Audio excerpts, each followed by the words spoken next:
सत कबीर की दया अत आदरणीय गरीबदास साहेब जी की अमृतवाणी मंगलाचरण। गरीब नमो नमो सत पुरुष को नमस्कार गुरु के नहीं, सुर नर मनजन साधुआ संतो सर्वस दे नहीं। सतगुरु साहेब संत सब दंडो तुम प्रणाम, आगे पीछे मध्य हुए तिनको जहाँ कुर्बान। नराकार निर्विषम काल जाल व बंधनम, निर्लेपम निज निर्गुणम अकल अनुबेषुंडनम। सोहम सुरति समाप्तम सकल समाना निर्तल, उज्ज्वल हिरंबर हर दमंबे पर वह अथा है, वार पार नहीं मध्यतम। अनाहद मंत्र सुखसलाद मंत्र, अजोख मंत्र बेसुन मंत्र, निर्वाण मंत्र थीर है। आदि मंत्र युगादि मंत्र, अजल अभंगी मंत्र सदा सत्संगी मंत्र, लौलीन मंत्र गैर गंभीर है। सोहम सुभान मंत्र अगम अनुराग मंत्र, निर्भय अडोल मंत्र निर्गुण निर्बंध मंत्र, निश्चर मंत्र अनेक है। गैबी गुलजार मंत्र, निर्भय निराधार मंत्र, सुमरत सुकृत मंत्र, अगमी अबंच मंत्र, अदली मंत्र अलेख है। फजलम फराक मंत्र, बिन रसना गुणलाप मंत्र, झिलमिल जहूर मंत्र, सर्वंग भरपूर मंत्र, सैलान मंत्र सार है। निरंकार गरक मंत्र, तेज पुंज परख मंत्र, अदली अबंध मंत्र, अजप्पा निरसंद मंत्र, अविगत अनहद मंत्र, दिल में दीदार है। वाणी विनोद मंत्र, आनंद असोद मंत्र, कुर्सी करार मंत्र, अनबय उचार मंत्र, उज्ज्वल मंत्र अलेख है। साहिब सतराम मंत्र, साई निकाम मंत्र, पारक प्रकाश मंत्र, हीरंबर हुलास मंत्र, मौले मलार मंत्र, पलक बीज खलक है। कौन ब्रह्मा का पिता है, कौन विष्णु की माँ, शंकर का दादा कौन है, हमको दे बता। यह जानने के लिए कृपया सुनिए जगत गुरु तत्वदर्शी संत रामपाल जी महाराज के। जग में जीवन थोड़ा रे, बार बार मैं ये समझाऊं। जग में जीवन थोड़ा रे, मानत ना मन मोरा साधो, मानत ना मन मोरा रे, बार बार मैं ये समझाऊं। जग में जीवन थोड़ा रे, इस काया का गर्भ न करियो, के काला के गोरा रे। इस काया का गर्भ न करियो, के काला के गोरा रे। बिना भजन कुछ काम न आव चाहे, अत्र छड़ को चारों ओरा रे। बिना भजन कुछ काम न आव चाहे, अत्र छड़ को चारों ओरा रे। मानत ना मन मोरा साधो, मानत ना मन मोरा रे, बार बार मैं ये समझाऊं। जग में जीवन थोड़ा रे, बार बार मैं ये समझाऊं। जग में जीवन थोड़ा रे, इस माया का गर्भ न करियो, के हाथी के घोड़ा रे। इस माया का गर्भ न करियो, के हाथी के घोड़ा रे। जोड़ जोड़ धन बहुत बटोड़ा, लाखों और करोड़ा रे। जोड़ जोड़ धन बहुत बटोड़ा, लाखों और करोड़ा रे। मानत ना मन मोरा साधो, मानत ना मन मोरा रे, बार बार मैं ये समझाऊं। जग में जीवन थोड़ा रे, बार बार मैं ये समझाऊं। जग में जीवन थोड़ा रे।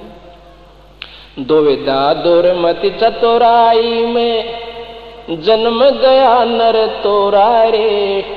दुविधा दुर्मति चतुराई में, जन्म गया नर तोरा रे। अब भी आईने मिलो सत्संग में, करो गुरु ज्ञान पे गोरा रे। अब भी आईने मिलो सत्संग में, करो गुरु ज्ञान पे गोरा रे। मानत ना मन मोरा साधो, मानत ना मन मोरा रे, बार बार मैं ये समझाऊं। जग में जीवन थोड़ा रे, बार बार मैं ये समझाऊं। जग में जीवन थोड़ा रे, बार बार मैं ये समझाऊं। जग में जीवन थोड़ा रे। शरण पड़े को गुरु संभाले, जान का बालक भोला रे। शरण पड़े को गुरु संभाले, जान का बालक भोला रे। कहें कबीर चरण चित राखो, जो सोई मैं डोरा रे। कहें कबीर चरण चित राखो, जो सोई मैं डोरा रे। मानत ना मन मोरा साधो, मानत न मन मोरा रे। बार बार मैं ये समझाऊं, जग में जीवन थोड़ा रे। बार बार मैं ये समझाऊं, जग में जीवन थोड़ा रे। अप्रेमियों, परमात्मा की प्यारी पुण्यात्माओं, थोड़ा सा विचार करके देखो।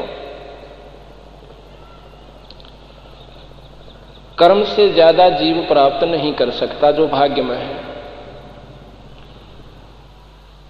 इन बातों का जब से सृष्टि रची है उसी समय से ज्ञान है कि किए हुए कर्म का इस पृथ्वी मंडल पर जीव भोग गए।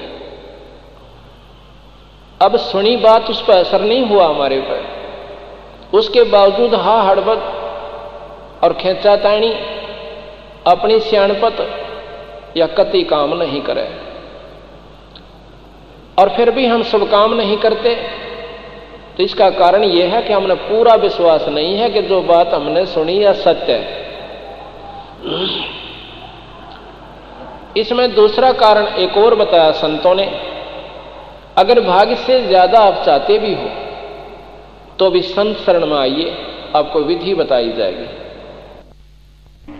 भाई मुक्ति का मार्ग जोर है, कोई देखो सत्संग कर। मुक्ति का मार्ग जोर है, कोई देखो सत्संग करके। कोई देखो मुक्ति का मार्ग जोर है, कोई सत्संग किया था बजरंगी ने मुनींदर जी के संग में। सत्संग किया था बजरंगी ने मुनींदर जी के संग। कहे मुनींदर सुनो हनुमान, तुम उलझे फीके रंग में। कहे मुनींदर सुनो हनुमान, तुम उलझे फीके रंग में। ये 30 करोड़ राम हो जालिए जीत जीत के जंगन। ये 30 करोड़ राम हो जालिए जीत जीत।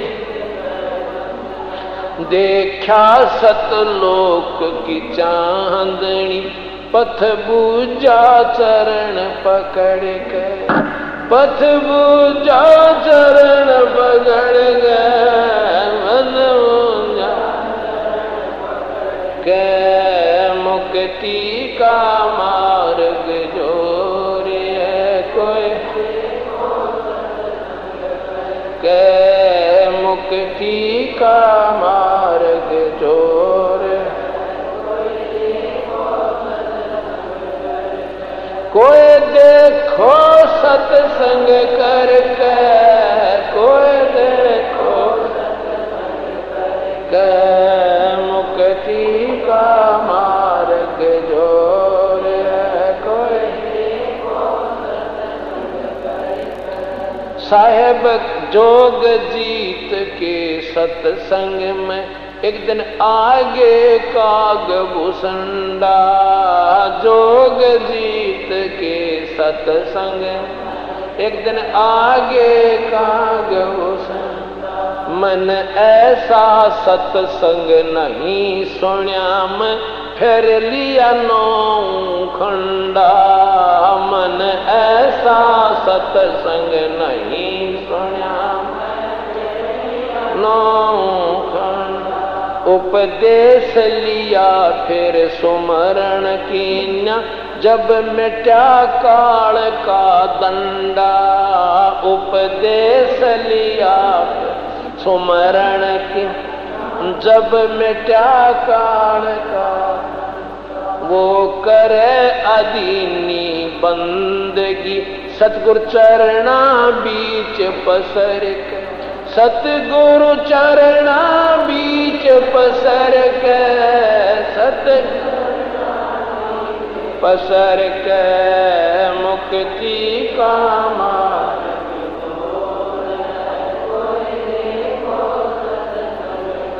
के मुक्ति का मार्ग जोर है। कोई देखो सत्संग करके। कोई देखो के मुक्ति का मार्ग जोर।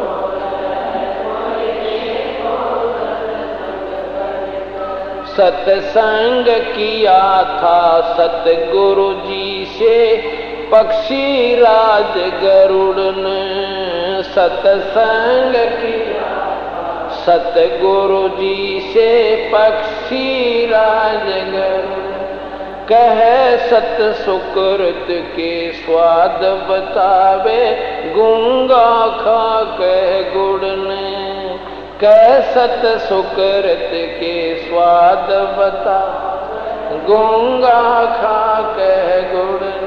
अकड़ घड़ी थी ज्ञान की फिर लागी गर्दन मुड़ने। अकड़ घड़ी थी ज्ञान फिर लागी निर्गुण उपदेश लेवे सतगुरु से। फिर सुरत अगम को सर के। फिर सुरत अगम को सर के। फिर अगम को सर के लागी जोर है। कोई देखो के मुक्ति का मार्ग जोर है। कोई देखो सत्संग करके। संग करके मुक्ति का मार्ग जोर।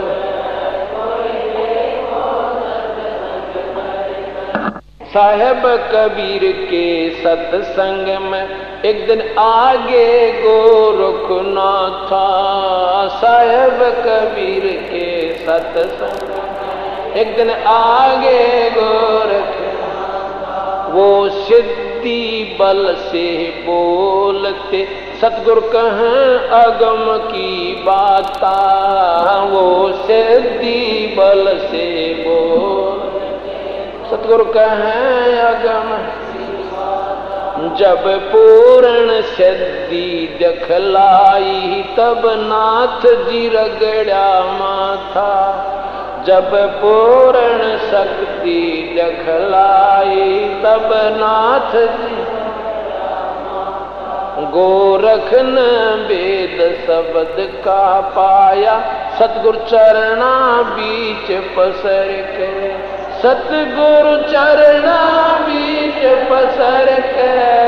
सतगुरु चरण के मुक्ति का मार्ग जोर है। कोई के मुक्ति का मार्ग जोर है।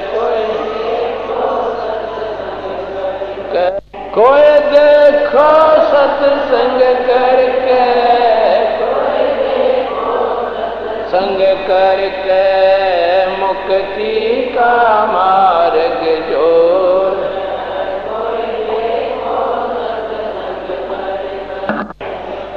साहेब कबीर ने नानक जी से कही अगम की वाणी।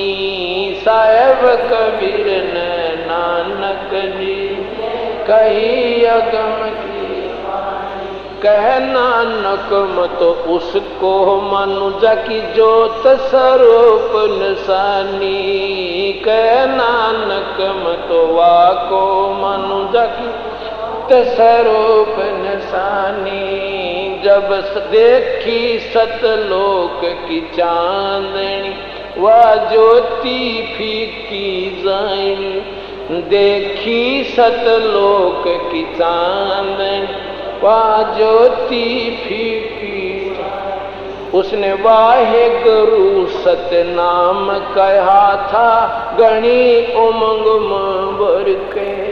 उसने घनी उमंग में भर के, उन घनी उमंग में मुक्ति का मार्ग जोर है कोई है। मुक्ति का मार्ग जोर है कोई देखो सत्संग करके।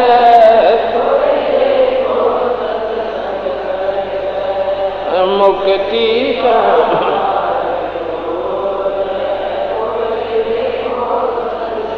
करके। ब्रह्मा विष्णु महेश ने किया सत्संग गरुड़ के साथ। ब्रह्मा विष्णु महेश सत्संग गरुड़ के साथ। तीनों देवानु कहने लगे हम सर्वलोक विधाता। तीनों देवानु कहने हम सर्वलोक। गरुड़ कहे ये बालक मर गया इसे जवा दो दाता।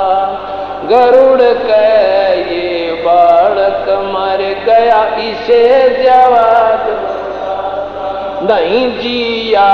जब न्यो बोले यो तो हाथ परमेश्वर के। ये तो हाथ परमेश्वर के। ये तो हाथ परमेश्वर के। मुक्ति का मार्ग जोर है कोई देखो। मुक्ति का मार्ग जोर है कोई कोई देखो सत्संग करके। कोई करके मुक्ति का मार्ग जोर के। मुक्ति का मार्ग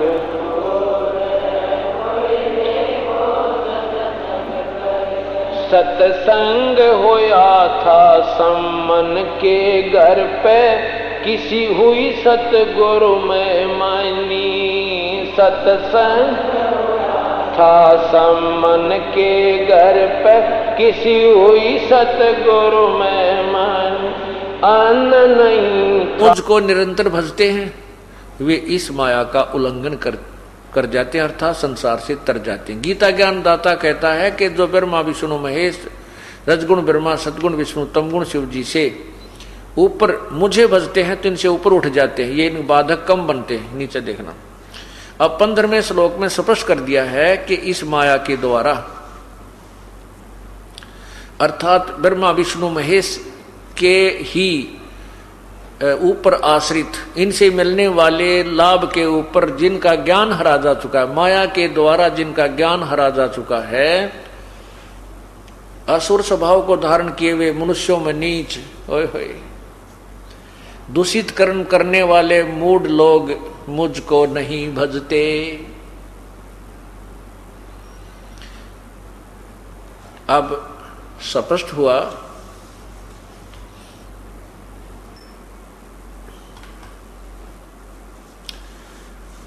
हुआ कि तीनों गुण रजगुण ब्रह्मा सतगुण विष्णु तमगुण शिव जी की साधना करने वालों को मूर्ख बताया है। राक्षस स्वभाव को धारण किए हुए मनुष्यों में नीच लिखा है, दुष्कर्म करने वाले। पुण्यात्माओं, ये दास भी हिंदू धर्म में जन्म हुआ, प्रथम बार ये ज्ञान सुना था तो बड़ा झटका सा लग गया था, और आंखों देखकर इन प्रमाणों को भी ये स्वीकार्य नहीं हो रहा था कि ब्रह्मा विष्णु महेश से ऊपर कोई शक्ति है और इनकी पूजा नहीं करनी चाहिए। इनको इष्ट रूप में पूजन ही बताया, बाकी अनादरणीय नहीं है। अभी आपको क्लियर करेंगे कुछ देर में। अब इसका थोड़ा सा संक्षिप्त वर्णन किया जाएगा।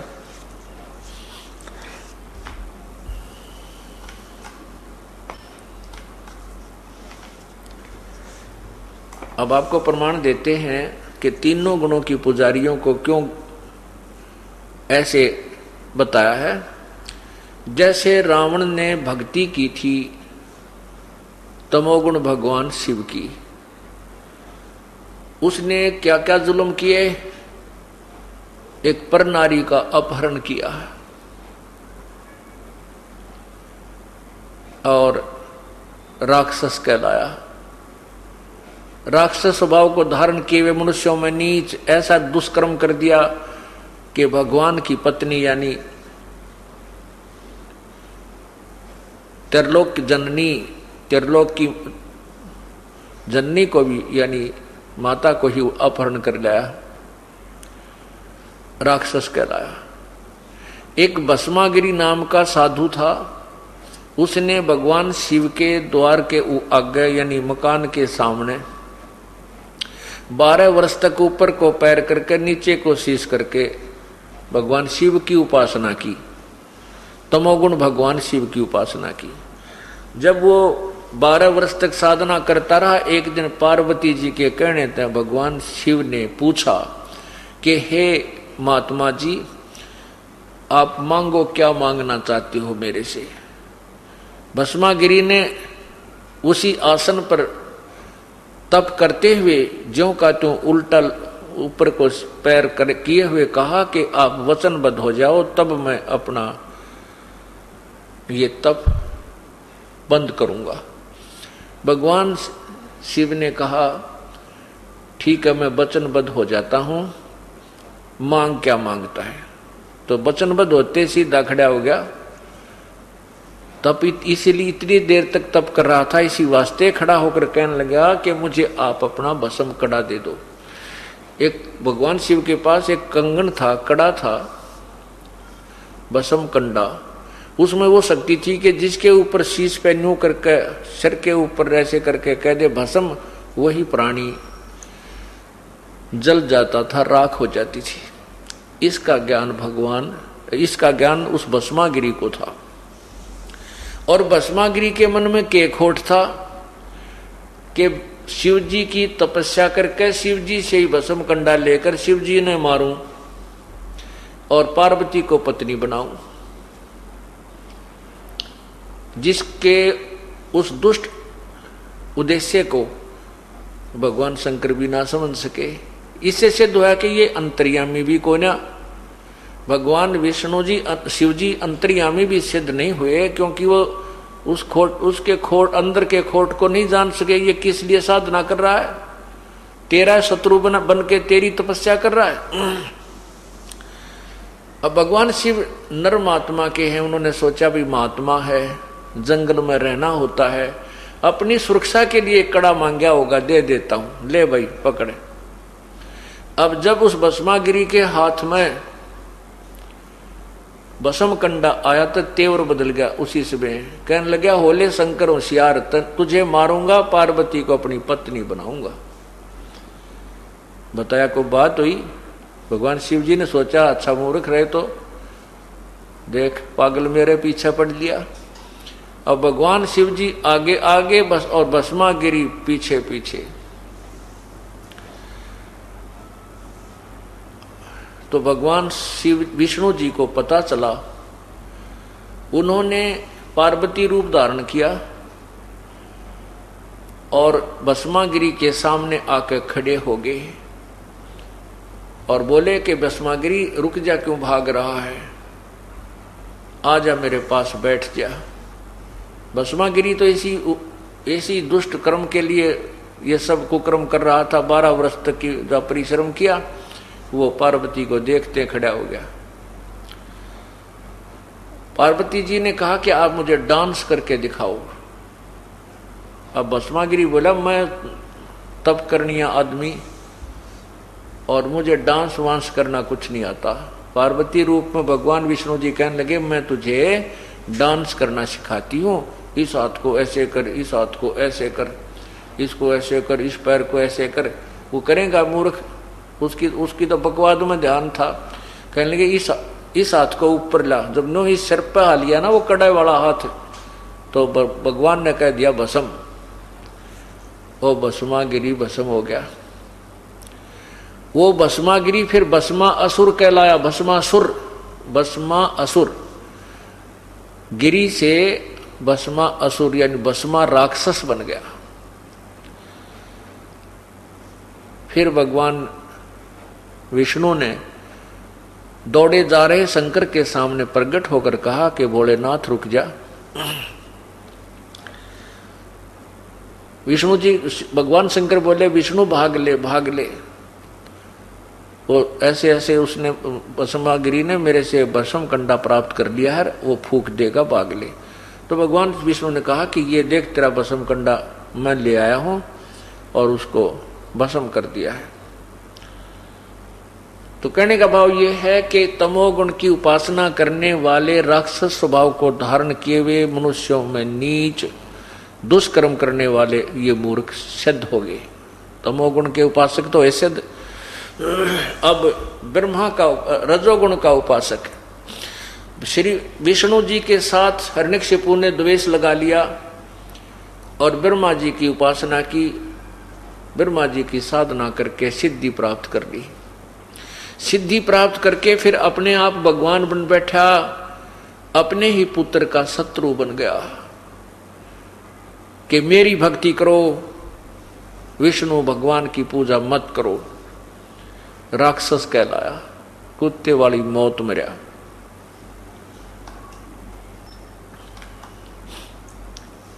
अब आपको एक उदाहरण और देते हैं। एक समय हरिद्वार के अंदर कुंभ का मेला भरा।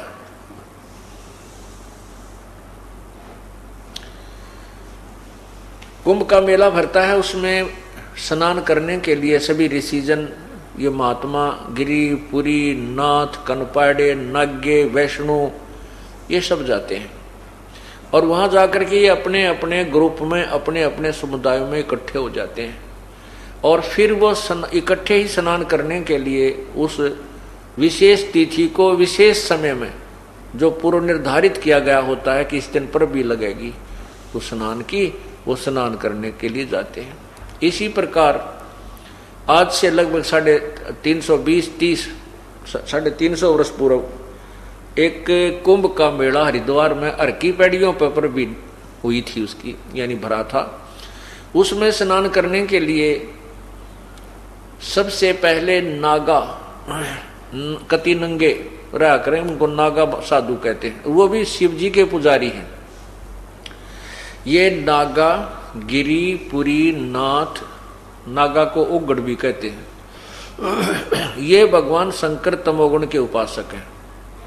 और वैष्णु साधु ये विष्णु जी के उपासक हैं, सतगुण विष्णु जी के। अब नागा सबसे पहले जाकर के हर की पैड़ियां पर स्नान करने की तैयारी करने लगे। पीछे से वैष्णु साधुओं का वो समुदाय आ गया, पूरा जो ग्रुप आ गया। उन्होंने कहा वैष्णु ने कि ए नागा लोगो, तुम अभी स्नान मत करना, प्रथम स्नान हम करेंगे, हम सर्वश्रेष्ठ साधु हैं, हम विष्णु जी के उपासक हैं, विष्णु जी तीनों में श्रेष्ठ है। नागाओं ने कहा कि हम सर्वश्रेष्ठ हैं और तुम बाद में स्नान करना, पहले गंगा में हम स्नान करेंगे। विष्णु साधु बोले तुम कहाँ के श्रेष्ठ हो, कहाँ के तुम उत्तम हो, शरड फड़ तुम नाना ने धोना, तुम टट्टी के हाथ भी ना धोते, पशु की तरह नंगे फिरते हो, राख लपेटे फिरते हो, और दूर हो जाओ, हम स्नान करेंगे, हम वैष्णव साधु हैं, हम सर्वश्रेष्ठ हैं। अब उधर से नागा और उधर से विष्णु के उपासक, सतोगुण के उपासक वैष्णु आपस में उलझ गए। अब स्नान करनार पर बीते गए भूल, तलवार निकाल ली, त्रिशूल निकाल लिए, और मुक्का वो उसका मारे 25,000 नागा और वैष्णु, यानी तमोगुण शिव जी के उपासक और सतोगुण विष्णु के उपासक 25,000 वो साधु कटका मर गए, कत्लेआम हो गया। उस गंगा के पानी में लाशा लाश तरह सब उतर रहे थे, लाल पानी हो गया उस गंगा जी का। 25,000 आदमी, वो तरह गजब हुई। अब ये विचार करना पुण्यात्माओं, इस तत्व ज्ञान से हमें समझ में आएगा ये कहानी क्या है, हम क्या कर रहे हैं, क्या करना चाहिए था।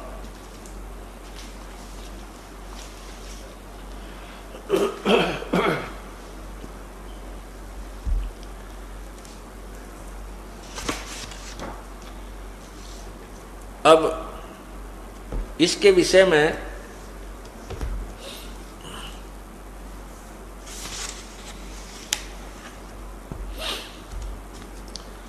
क्या बताया है?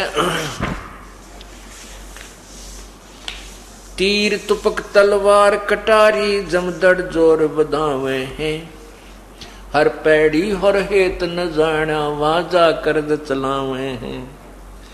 काटे शीश नहीं दिल करुणा वो जग में साध कमावे हैं, जो जन उनके दर्शन को जावे उनको भी नरक पठावे हैं। यो भी बैदा है बैदे से वेद अलैदा, यो भी बैदा। अब परमात्मा की प्यारी आत्मा आदरणीय गरीबदास साहिब जी ने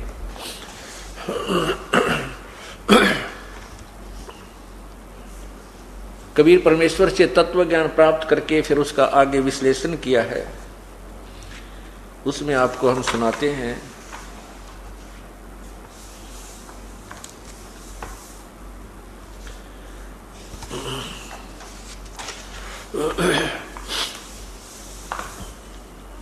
सदग्रंथ के अंदर बहदे का अंग है। बैरागी सन्यासी सब ही चूतड़ छार लगावे हैं, 500 रांड 2500 लड़के धूंधू धार मचावे हैं। अब देखो परमात्मा ने क्या कहा है कि सन्यासी बैरागी, ये सन्यासी जो है गिरिपुरी, ये शिव जी के उपासक, और बैरागी विष्णु जी के उपासक, इनके विषय में कह रहे हैं कि सब ही कुछ तो इनमें अपना राख रूख लपेट कर बिल्कुल न्यारी सी व्यवस्था बनाकर रहते हैं, और इनमें 500 रांड 2500 लड़के, 5 काम क्रोध मोह लोभ अहंकार रूपी नारी। अब क्या बताते हैं कि सन्यासी कैसे बनते हैं कि घर छोड़ दिया और सन्यास ले लिया। परमात्मा कहते हैं एक नारी त्याग दीनी, 5 नारी गैल बे, पाया ना द्वारा मोक्ष का सुखदेव करी बहु सैल बे। एक स्त्री को छोड़ देने मात्र से आप बैरागी सन्यासी नहीं बन जाते। तो यहां कहते हैं 5 नारी, काम क्रोध मोह लोभ अहंकार, इनको त्याग दो बैरागी होगा। और फिर 25 इसकी प्रकृति है इनकी, 5 तत्व, 5 इनके जो आगे विभाग हैं, तो उसके बारे में कहते हैं 500 रांड 2500 लड़के, ये काम क्रोध मोह लोभ अहंकार, और साथ में शब्द सप्रस रूप रस गंध आदि।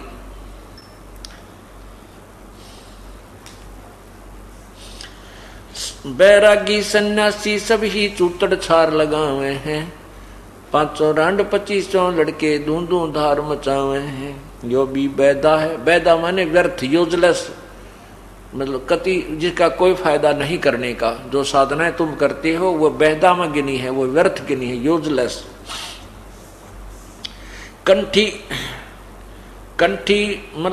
कंठी माला और मृगशाला सिर पर जटा रखा हुए हैं, ढोलक ताल दालरी पीटे हैं, फिर तानारी री गावे हैं, यो भी बेहदा है।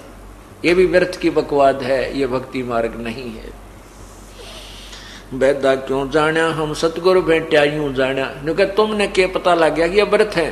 तो गरीबदास जी कहते हैं हमने सतगुरु मिल गए, वो तत्वदर्शी संत यानी पूर्ण परमात्मा स्वयं तत्वदर्शी संत की भूमिका करने जब कबीर परमेश्वर आए थे, गरीबदास जी को मिले थे पर स्वयं आकर के और सतलोक दिखाया था। उसके बाद इस तत्व ज्ञान का प्रचार गरीबदास जी ने इस प्रकार किया।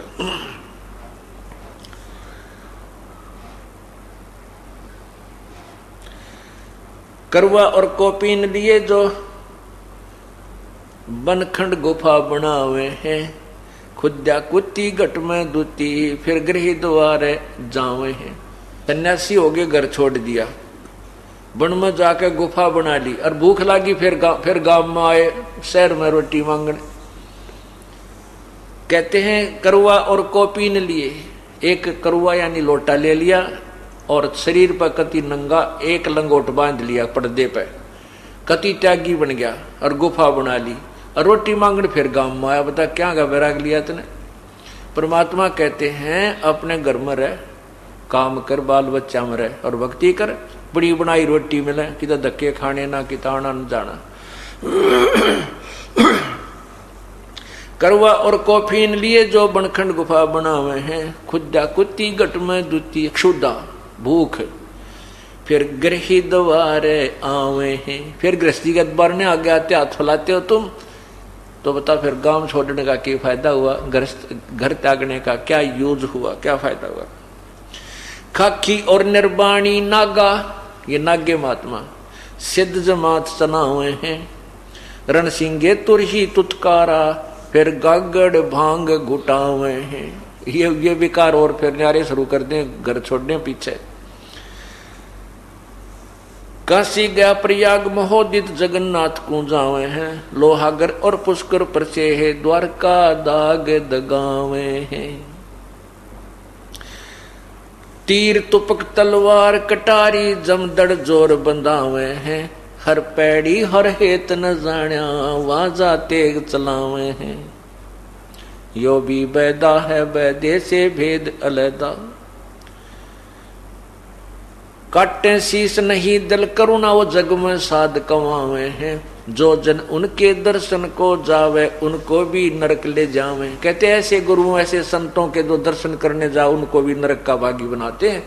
जो काटे शीस नहीं दिल करुणा, जिनके दिल में दया नहीं और साधु कुआं में काट आपस में कट मरे, तो दूसरों का कल्याण वो क्या करेंगे।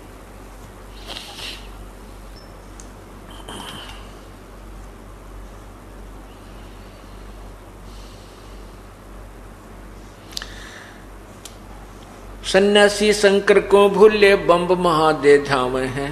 काकड़ भांग तमाखू पीवे, बकरे काट तड़ावे हैं। सन्यासी शंकर को भूले, वो बम्ब महादे जावे हैं। आपने देखा होगा कि भगवान शिव के उपासक जब कावड़ लाते हैं, वो ना तो शंकर भगवान कहें, वो इन्हों क्या करें ओ बोले, और लड़कियां बहनों को कहेंगे ए बोली आगे नोले। यानी आप पे तो बोले बन रहे हैं, आप पे बोली बन गए। भगवान की वो इज्जत कर रहे हैं या बेइज्जती, या भी समझ में ना आती। और फिर क्या बोलते आते हैं बम बम बम बम। ये कोई प्रभु का नाम नहीं है। तो कहते सन्यासी शंकर को बोले, बम्ब महादे धावे हैं। परमात्मा को बम्ब बम्ब करके वो याद करते हैं। उस शंकर जी के यथार्थ नाम से भी परिचित नहीं है। वो यथार्थ नाम भी ये दास आपको बताएगा, जिससे भगवान शिव का लाभ आपको प्राप्त होगा। अब आपने सुना कि तीनों गुण रजगुण ब्रह्मा, सतगुण विष्णु, तमगुण शिव जी के पुजारियों को पवित्र गीता जी अध्याय नंबर 7 के श्लोक 12 से 15 में राक्षस स्वभाव को धारण किए हुए मनुष्यों में नीच दुष्कर्म करने वाले मूर्ख, ये 4 उपमा दी है इकट्ठी है। ये इसलिए है जो आपको अभी उदाहरण स्पष्ट किया, उदाहरण के द्वारा आपको स्पष्ट किया। अब गीता ज्ञानदाता ब्रह्म अपने विषय में भी कहता है कि मेरी भक्ति भी अनुत्तम है, अश्रेष्ठ है, क्योंकि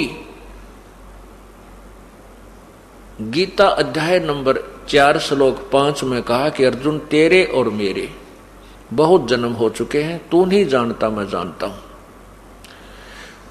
अब जन्म और मृत्यु होती रहेगी तो जीव सुखी नहीं है। पूर्ण सुख तभी प्राप्त होगा, मोक्ष तभी प्राप्त होगा जब हम सदा के लिए जन्म मृत्यु से मुक्त हो जाएंगे। उसके विषय में गीता ज्ञानदाता भगवान कहता है कि उसके लिए किसी तत्वदर्शी संत की खोज कर। अब आपको दिखाते हैं 7वें अध्याय के 18वें श्लोक में अपने विषय में कहा है कि मेरी भक्ति भी अनुत्तम है। ये देखिएगा पवित्र गीता जी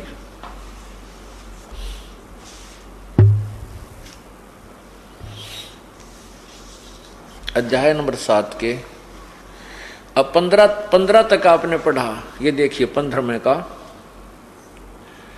इसमें कहा कि माया के द्वारा जिनका ज्ञान हरा जा चुका है, असुर स्वभाव को धारण किए हुए मनुष्यों में नीच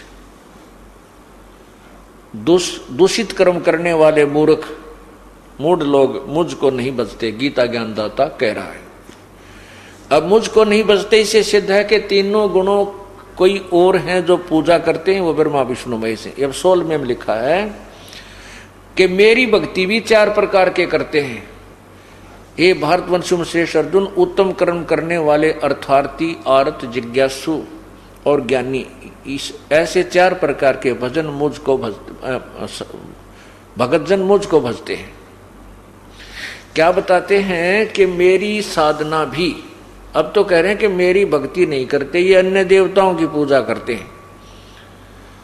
और मेरी भक्ति भी 4 प्रकार के करते हैं। अर्थार्थी, अर्थार्थी माने जो धन गणा ज्यादा धन वृद्धि के लिए, यानी अपने कारोबार में बरकत करने के लिए वेदों के मंत्रों के आधार पर अनुष्ठान करते हैं, धार्मिक अनुष्ठान। वो अन्य उपासना नहीं करते, अन्य उनकी जैसे ओम जय जगदीश रे, स्वामी जय जगदीश रे, जय गणेश देवा कहते, इस तरह की पुस्तकों पर विश्वास वो नहीं करते।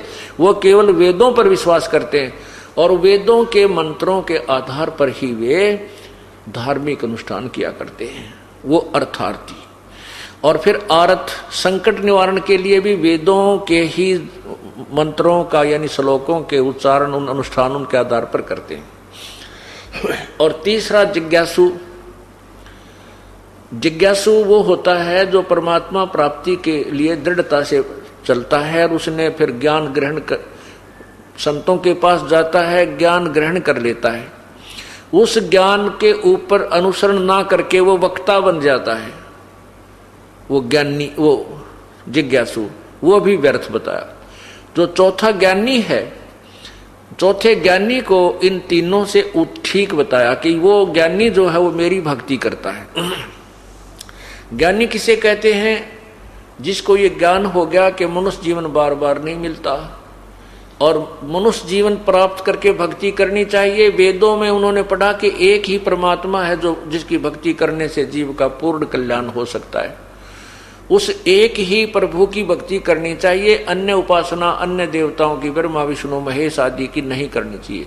उस ज्ञानी को इतना पता हो गया तो उसने वेदों को पढ़ा, स्वयं ही निष्कर्ष निकाल लिया कि उसमें ओम नाम लिखा है, ओम नाम ही मोक्षदायक है, क्योंकि उस ज्ञानी को तत्वदर्शी संत नहीं मिला और तत्वदर्शी संत के बिना वेदों को समझा नहीं जा सकता।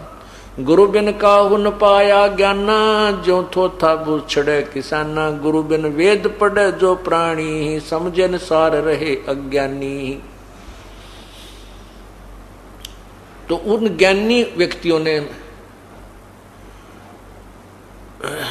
जैसे चुनक ऋषि, जैसे वशिष्ठ ऋषि, जैसे कपिल ऋषि जैसे, इन ज्ञानियों को ये तो पता हो गया कि भगवान की भक्ति करने से मोक्ष होगा, अन्य देवताओं की पूजा से नहीं करनी चाहिए। और वेदों को पढ़ा, वेदों में यजुर्वेद अध्याय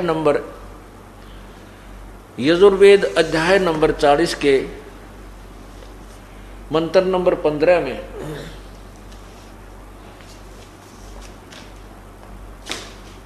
लिखा है कि ओम नाम की भक्ति कर, मेरा ओम नाम है।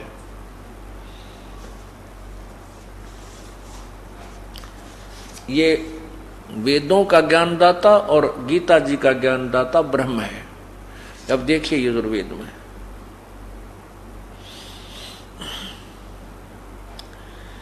यजुर्वेद, इसमें 40वें अध्याय के 15वें श्लोक में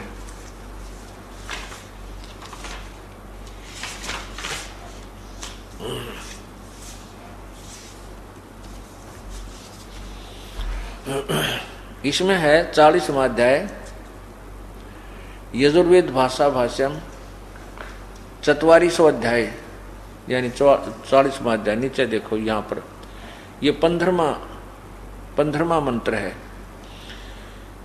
इसमें लिखा है वायु अनिलम अमृतम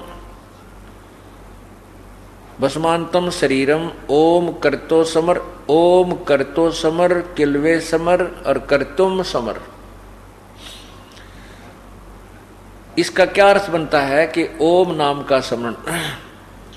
अब ये अनुवादकर्ता ने इसको गलत किया है, महर्षि दानंद जी का द्वारा किया हुआ ये।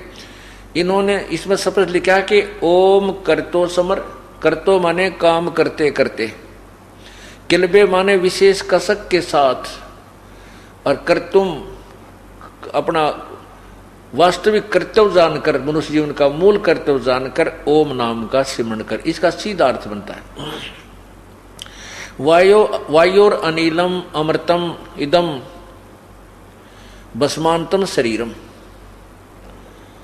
इसका क्या अर्थ बनता है कि जब शरीर छोड़कर जाएगा, जब तेरे शरीर का अंत होगा, तेरा शरीर नष्ट होगा, उस समय तक भक्ति करते रहना और तेरा जो ये 5 तत्व, ये अंदर सूक्ष्म शरीर है वो अमर हो जाएगा, अर्थात उसमें कुछ शक्ति प्राप्त हो जाएगी। अब इसमें क्या अनुवाद किया है कि हे कर्म करने वाले जीव, तू शरीर छूटते समय ओम, इस नाम वाच्य ईश्वर को, इस नाम वाच्य, ओम का जाप नहीं, इस नाम वाच्य ईश्वर को स्मरण कर।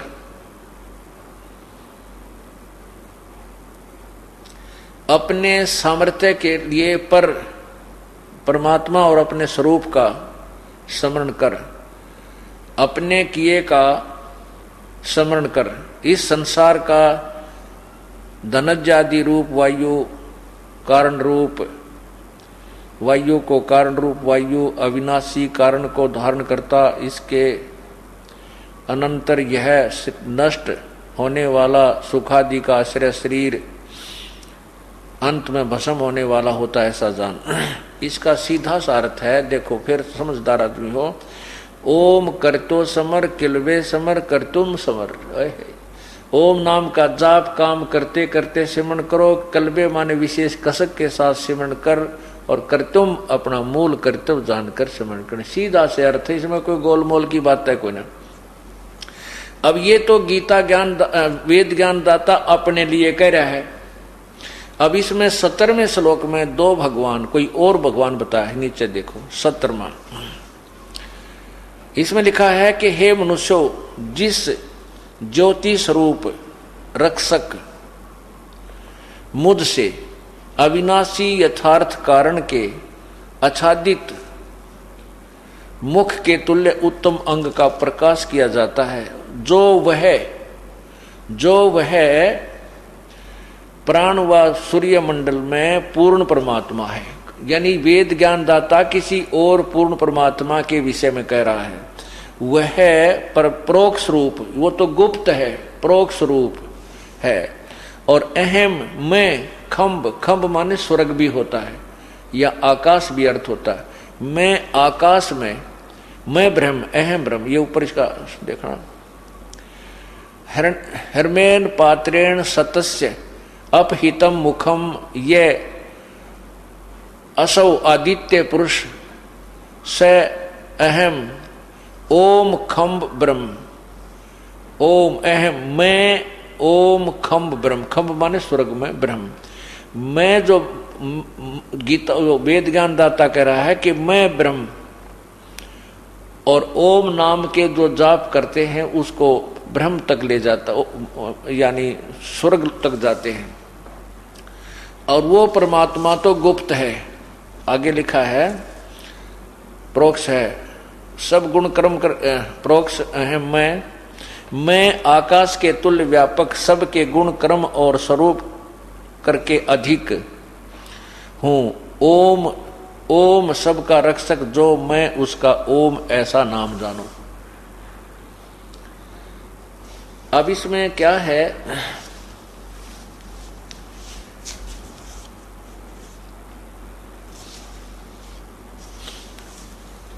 कि ओम नाम का जाप है ब्रह्म का।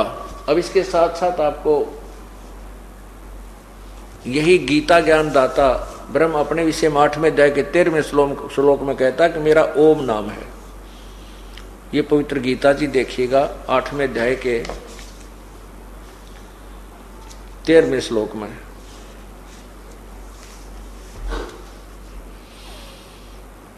आठवें अध्याय के नीचे आइएगा, ये 13वां श्लोक है, ये 13वां। इसकी हम संस्कृत पढ़ते हैं। ओम इति एक अक्षरम ब्रह्म व्यवहारन माम अनुसमरण, यह प्रयाति तजन देहम स याति परमाम गतिम। गीता ज्ञान दाता कहता है कि अहम ओम इति एक अक्षरम ब्रह्म व्यवहारन माम ब्रह्म, मुझ ब्रह्म का ये ओम केवल यही एक अक्षर है। ओम केवल यह एक अक्षर है, व्यवहारन यानी उच्चारण करके स्मरण करने का। और जो ये प्रयाति तजन देहम सयाति परमाम गतिम, जो इसकी अंतिम सांस तक, देह छूटने तक, शरीर का नष्ट होने तक इसका जाप करता है, वो मेरे वाली परम गति को प्राप्त होता है। सब यहाँ देखना, यहाँ से शुरू होता है। ये 14, 13 और 14 की इकट्ठी अनुवाद है। यहाँ ये जो ओम, जो पुरुष ओम, इस एक अक्षर रूप, इसने लिखा यहां ब्रह्म को यहां लगा दिया, रूप ब्रह्म को उच्चारण करता हुआ और उसके अर्थ स्वरूप मुझ निर्गुण ब्रह्म, यहां माम ब्रह्म यहां आना चाहिए था। ब्रह्म का चिंतन करता हुआ शरीर को त्याग कर जाता है, वह पुरुष परम गति को प्राप्त होता है। अब ये तो बताया इसने अपने लिए। और फिर 17वें अध्याय के 23वें श्लोक में कहा है कि उस परमात्मा के भक्ति के लिए, पूर्ण परमात्मा, पूर्ण मोक्ष के लिए पूर्ण परमात्मा की भक्ति करनी चाहिए। और उसके लिए ओम तत्सत इति निर्देश है ब्रह्मणे त्रिविध समर्थ है। ये देखिए गीता जी और अध्याय 17 और श्लोक 23, इसमें लिखा है कि ओम तत्सत इति निर्देश है ब्रह्मण त्रिविध समर्थ है ब्राह्मणा तेन वेदा च यगा च विहिता पुरा। इसका अर्थ है कि ओम तत्सत, उस ब्रह्मण माने पूर्ण परमात्मा, पूर्ण परमात्मा यानी सच्चिदानंद ब्रह्म का। यहां देखना कि ओम तत्सत, ऐसा यह 3 प्रकार का सच्चिदानंद घन ब्रह्म का नाम कहा है। गीता ज्ञान दाता ब्रह्म से अलग कोई ब्रह्म है जो सच्चिदानंद घन ब्रह्म है। ब्रह्मणे, ब्रह्मणे का अर्थ है ब्रह्म से अलग जो अन्य परमात्मा है, पूर्ण ब्रह्म, उसका नाम कहा है।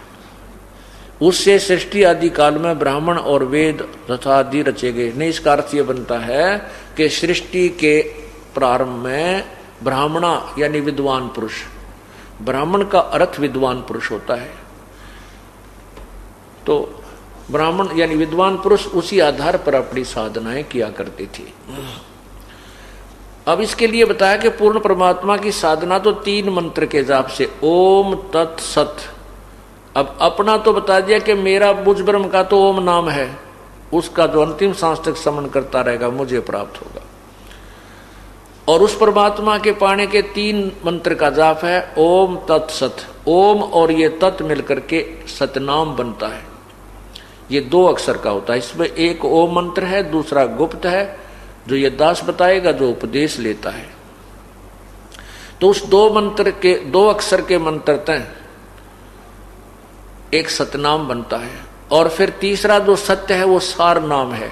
फिर ये कुल मिलाकर के 3 अक्षर का ओम तत्सत एक कंप्लीट मंत्र बन जाता है। और इसकी स्मरण करने की विधि भी 3 प्रकार की है। त्रिविध समर्थ है, 3 प्रकार से इसका सिमरण करना होता है। ये गीता जी कह रही। अब गीता जी अध्याय नंबर 4 के मंत्र 34 में कहा है कि उस तत्वदर्शी संत की खोज करो, वो आपको ज्ञान देगा। अब इससे पूर्व हम ये बताना चाहेंगे कि गीता ज्ञान दाता ने अपने वाली परम गति को भी अश्रेष्ठ कहा। क्यों कहा है? क्योंकि गीता ज्ञान दाता कह रहा है कि अर्जुन तेरे और मेरे बहुत जन्म हो चुके हैं, तू नहीं जानता मैं जानता हूं। ये देखिएगा गीता जी अध्याय नंबर 4 अध्याय नीचे देखिए, यहां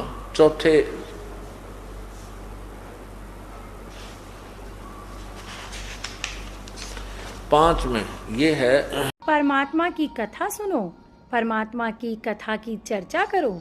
इसके अतिरिक्त जो भी बातें करते हो सुनते हो वह सब व्यर्थ है। ऐसे ही आध्यात्मिक वीडियो देखने के लिए हमारे चैनल विश्व विजेता संत रामपाल जी महाराज को